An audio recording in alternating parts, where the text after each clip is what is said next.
Welcome back to another episode of Curling to the Tee with Trevor.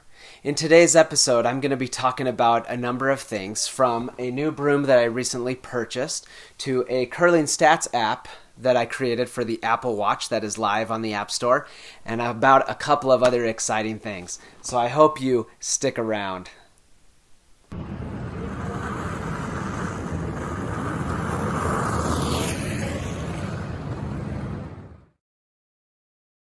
To start off, I'm going to be talking about a new broom that I purchased. In my previous episode, Kevin Martin talked about how important it is to have a really good broom. So I purchased myself the Goldline Fiberlite broom. It is an Air X, and it has been quite a nice broom since I've purchased it. One of the things you'll notice is that the broom head is different from my Olson Pyro fiberglass broom. I have a ribbed broom head where this one is not ribbed. You can see the texture there. The other nice thing is this broom head is slightly larger than my Olson Pyro, and this stick is slightly thicker than my old one. And so it's been nice in deliveries being able to have something to be able to really grip onto and really help me in my slide and delivery. One of the other things that I purchased with my new broom is also a World Curling Federation approved broom head. So in certain bonspiels and competitions, higher up competitions, you're normally not allowed to use a broom head like this, and you need a standard one. So I've recently purchased that as well. I am continuing to teach the Learn to Curl class. We've had a number of people come out from all over the country and even in our local area to try the sport out, and they are having a lot of fun learning about the sport and playing it. And I'd also like to invite any of my friends from Idaho to come on down and give the sport a try. It is a lot of fun and it is a blast. One of the things I'd like to share with you is how the fall 2021 season is going. I'm playing on Carl's team and I am the vice skip, and it has been really educational and eye-opening. Normally I've been playing front end on my teams, but now I'm playing part of the back end, and so I get a little taste of everything. One of the things Carl's been helping me with is being able to call line and also being able to call those audibles, being able to call that backup shot just in case. And it has been really good.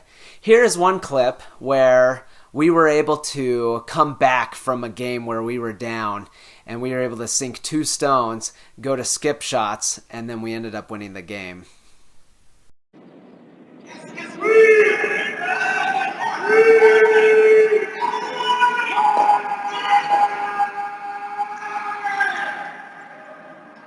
In one of our recent games, we were behind, and I made a shot that ticked off of one of our stones and split the stones in the house, and that helped us win a game. I'd love to share with you how that happened. I've set up this tabletop curling game to the best of my knowledge from what I can remember from our game a couple of weeks ago. So we are the blue stones and our opponents are the orange stones. And in this situation, we were sitting down 2 points, so the score was 4-6, and we needed to get 2 points in order to tie the game and go to skip stones. It was the 6th end, and in the previous end, we had just scored 4 points. So, as Carl and I were discussing the shot, since I was the vice skip and Carl's our skip, he talked about coming down and tapping the stone back and sitting 2 stones. But instead I said, well, Carl, why don't we come down? I can tick off of this and roll behind these guard stones, and we would be in a really good situation. So we ended up going with my shot. So when I made my shot, I threw it down, and with the sweeper's help, I was able to tick off of my blue stone.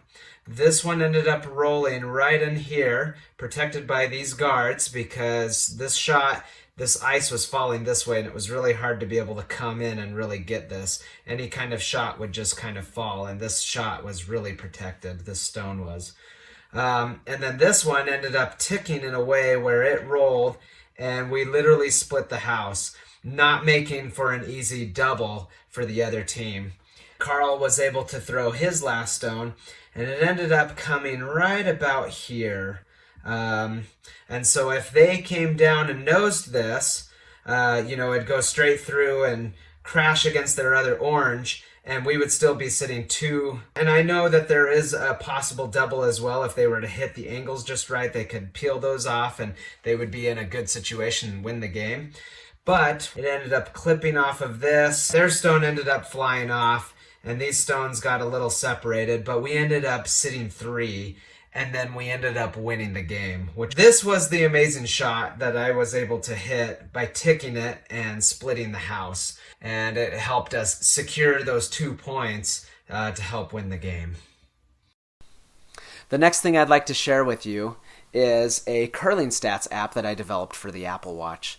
Now, normally during league play, when I am playing, it is hard to pull out your phone and keep track of how things are going, what kind of shots you're making, and what percentages you're getting. So I decided to develop a curling stats app that can keep track of my draws and my hits and give me a percentage and then my total game percentage to see how I'm doing and where I can improve. This app is available for the Apple Watch in the App Store. It is called Curling Stats, and it is available for purchase today. In my previous episode with our meeting with Kevin Martin, there was something that I forgot to share with you that I'd like to share with you in this episode. Kevin from our curling club asked Kevin Martin a question about how he can improve his slide and his delivery, or how to get better balance in curling. The thing that Kevin Martin shared with us is he talked about how before the Olympics, as he was at home relaxing or watching television, he would actually do these practices, which were lunges, but lunges going into the slide position and then coming out. And then he said to do that several times and then get comfortable being able to get into the slide position and then come up without any help. He said to start off doing it 3 times and then gradually grow as your muscles are getting stronger, and then eventually be able to do it 40 times. Then after you've done it about 40 times, be able to start introducing like a roller or a carpet slider to practice and get even more familiar and comfortable getting into the slide position. I'm going to demonstrate to you what this looks like. So the way this exercise works is I'm going to pretend that I'm in the hack. I've got my stone and I've got my broom. I'm going to come up, slide back, slide forward, come into the sliding position, and then without any help from my hands, I'm going to slide back, and then I'm going to repeat that 40 times. Okay, something I'm super stoked to share with you is recently I was able to get in contact with Tyler George. Tyler George won the Olympic gold medal in curling in 2018 in Pyeongchang. He was John Schuster's vice skip. And vice skip, as far as some of you know, is my favorite position because you get a little taste of everything from sweeping with the front end, throwing your stones, and then helping call shots for the skip at the very end. It was really exciting to hear some of his stories about, his experiences and just how intense going to the Olympics was, and it was a really good conversation. Recently, the U.S. mixed doubles curling Olympic trials took place, and during the final game, Tyler George had an interview.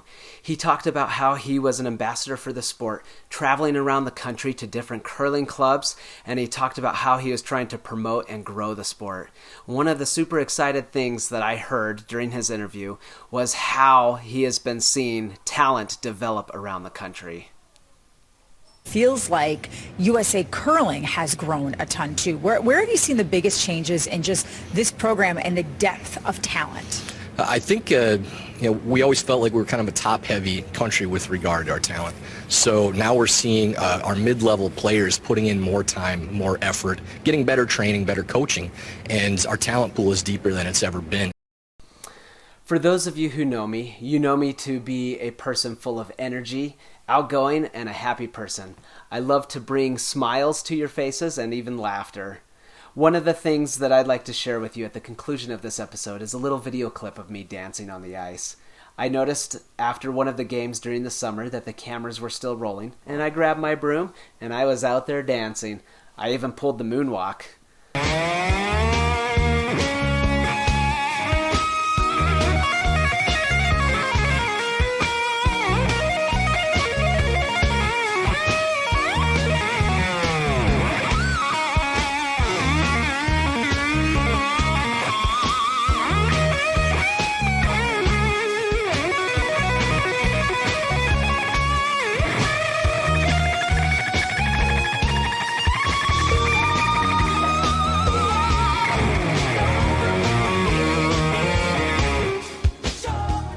This is what the spirit of curling is all about, is having this happiness and this fun and enjoying yourself. It is a gentleman's sport, but I also hope that those who play it and come out on the ice enjoy themselves and have a really good time. That's what curling is about.